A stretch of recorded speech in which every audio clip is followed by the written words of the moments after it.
Каждое утро на улице Хади Такташ, Марселя Салимжанова и Татарстан до перекрестка Смарджани образуется большая пробка. Это родители со своими детьми добираются до школ. Ольга Ковалюк говорит, из-за ремонта моста на Назарбаева теперь приходится выезжать на полчаса раньше. Очень проблематично стало добираться с улицы Павлюхина, потому что Павлюхина, Салимжанова, Островского все стоит.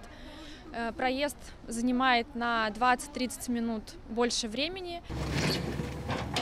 В 2019 году мост на улице Назарбаева признали частично аварийным. В этом году начали ремонт и нашли трещину в несущей опоре. Движение полностью перекрыли в ночь на 28 сентября. Теперь водителям приходится объезжать озеро Нижний Кабан по Хади Такташ, Марселя Салимжанова, Татарстан и Габдуллы Тукая. Маршрут общественного транспорта также изменили. Дорога в школу стала занимать в 2 раза больше времени, что неудобно.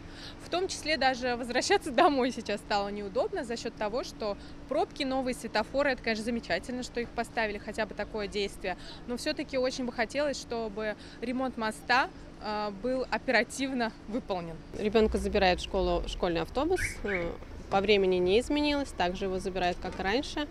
Ну, а забрать ребенка из школы, добираться приходится через центр только. Для регулировки движения на перекрестке улиц Салимжанова и Хади Такташ установили дополнительный светофор. Он позволяет выехать на Татарстана без маневров. Других мер для разгрузки потока машин власти города пока предпринять не могут. Подождать придется год.